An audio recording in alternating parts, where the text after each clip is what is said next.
Hey guys, so today I am going to show you the process for my drawing of a dog. Her name is Lily. I did an 18 by 24 portrait of her. So this first step, I'm just dividing my 18 by 24 paper into 2-inch squares.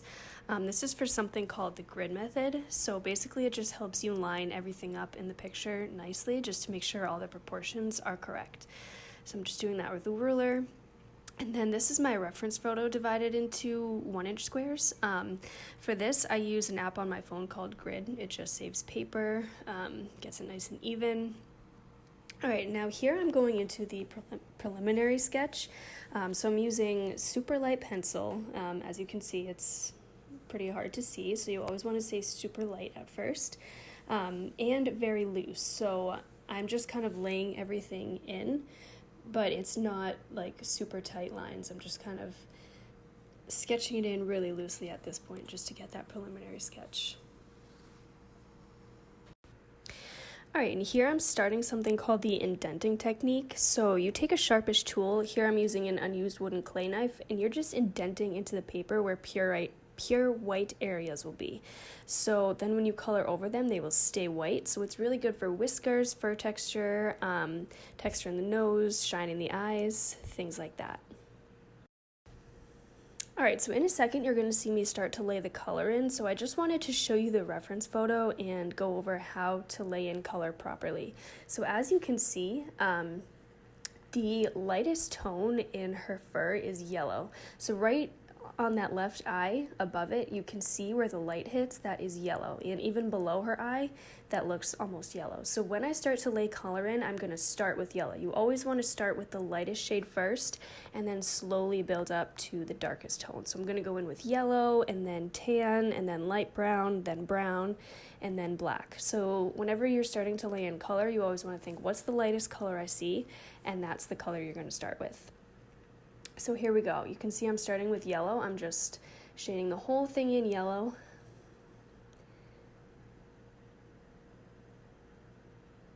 And then as we go, you can see that I'll start to go in with tan, then brown, then black. So you're basically starting from the bottom up, so to speak. So you always want to think, what's the lightest tone I see? And that's the color you put in first.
Okay, so here I thought I'd zoom in on the nose and show you how I get that texture. So I kind of noticed the nose has kind of like a honeycomb texture, so it's basically just a lot of really small geometric shapes. So I just draw those shapes in and then kind of shade in each shape or leave it white, just to kind of give it that honeycomb texture that it has. And here, as I'm shading in the right side of the tongue, you can see that area that's left white. That is the effect of the indenting technique that I did at the beginning. So I indented that part of the tongue because I noticed there was a shine on it. So as you can see, even after I colored over it, it stays white. And at the end, you'll see all the whiskers that I put in and things like that. So it's a really effective technique to just keep those areas white without having to erase too much.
All right, and this here is the effect of the indenting technique on the whiskers that I was talking about earlier.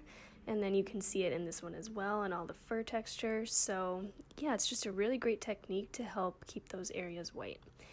And this is the final product. I hope you enjoyed this video and learned something. I will include my social media pages at the end so you can see more of my art.